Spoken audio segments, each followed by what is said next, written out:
Komið sæl. Áður en stafrófið var fundið upp, þá notaðist fólk við myndir til að tjá sig. Svo fjölgaði myndunum og þá var þetta orðið flóknara og flóknara, þannig að það var erfiðara fyrir fólk að læra þetta. Og þá var stafrófið til, þannig að það var ekki byggt á myndaforminu, heldur var eitthvað nýtt upphaf skapað og stafrófið var skapað. Og á mínum mati vantar vinnumarkaðnum svona nýtt upphaf.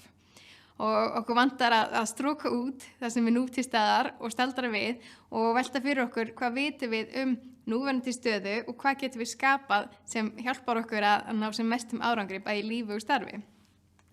Og þá sem betur fyrr erum við öll skapandi, við erum öll með sköpunargleði og rannsóknir benda á að því meira sem við sköpum, því meira skapandi verðum við. Og það er svona sköpunargleði ferli, að það þannig að við skilgreinum vandamál, við söfnum upplýsingum, förum í hugarflug, brainstorming og gerum svo tilraunir og metum hugmyndinar. Og sköpunargleðiferli ekki svona línulegt, heldur þetta svona bara fram og tilbaka, við getum farið tilbaka, endurskilgreina vandamálið eða aftur að fá fleiri hugmyndir og safna fleiri upplýsingum og fara svona fram og tilbaka. En ég ætla að fara í gegnum þetta svona línulega að skoða nýtt upphaf með sköpunargleðiferlinu. Og það var fyrsta skrefið, það að skilgreina vandamálið.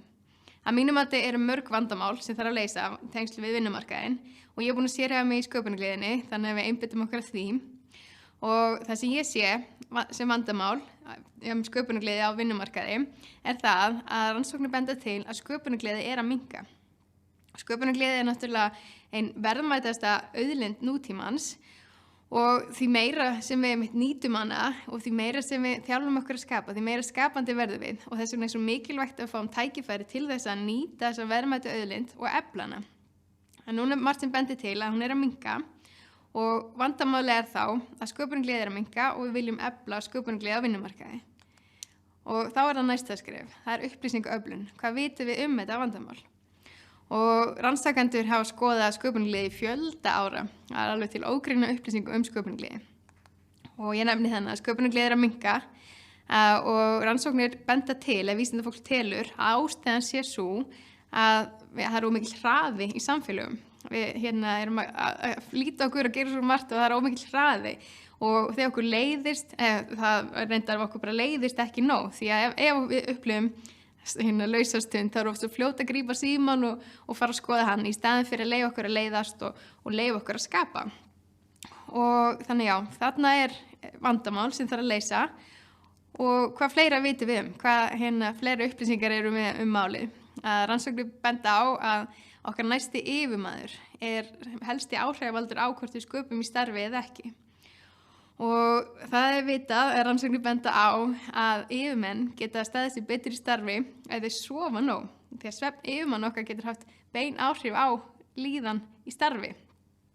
Og rannsóknir benda líka á að yfirmenn sem hugleiða reglulega eru mun betri yfirmenn.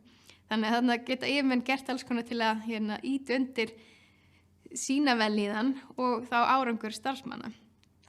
Ég nefni þannig slökun og hugleiðslu og það er fjöldi rannsóknir sem benda á að þegar við hugleiðum og þegar við slökum á, þegar við förum með göngutúr í náttúrunni og bara öndum djúpt og róum taugakerfið, þá erum við líklegri til þess að skapa. Og svo er það flæði, að við erum miklu líklegri til að skapa þegar við komumst í flæði. Og flæði, það er mjög svona orkufrekt að vera í flæði og þess vegna þurfum við tíma til þess að endur hlaða okkur markvisst. Þannig að það er ekki nóg að fara bara heim og setjast í sófan og horfa á Netflix. Heldur þurfum við að markvisst endur hlaða okkur eftir að komast í flæði. Til dæmis með hugleiðslu, slökun, hreyfingu og bara innrauðum gufum eða bara það er alls konar leiðir til þess að markvisst hlaða okkur eftir flæði. Og þess vegna þurfum við að hlaða okkur reglulega til þess að hafa orku í og komast aftur í flæði eftir að komast í flæði. Og eins og Adam Grant talar að það að leika sér og hafa gaman er ekki óvinur skilvirkninnar, heldur er þetta hleðslan. Þetta er nauðsynlegt til þess að við hlöðum okkur og höfum orku til að komast í flæði. Þannig að leika sér og hafa gaman er hluti af to-do-listanum okkar.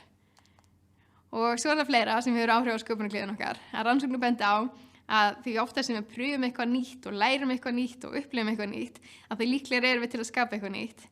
Og áhugamálin okkar geta haft svo mikil áhrif á þetta og ein saga sem er skemmtileg það er af Eiji Nahatsu að hann hann var að hanna lestar og hann bjó til lest sem að fór rosalega hratt en þau komu staði þegar hann fór í göng að þá ítti hún loftin einhvern veginn á undan sér og þegar hann kemur út úr göngunum þá kemur rosalega hvellur og hann fór að skoða þetta bara ok, ég þarf að leysa þetta og hann var mikill fugla áhuga maður og hann vissi að ísfugl gat flogið ofan í vatn og hann myndaði ekki gáru þegar hann lenti í vatninu þannig að hann fór að skoða þetta að ísfuglinn hann ítti ekki sjónu eða vatninu undan sér heldur klaufði það og þá fór hann að hugsa, ok, hvernig get ég nýtt þetta form á lestina og úr var lest sem svona mjóa framan eins og gókurinn á ísfugli og lestin þaut áfram í gegnum göng án þess að íta loftin undan sér og bjóð þó ekki til þess að hvelli lengur.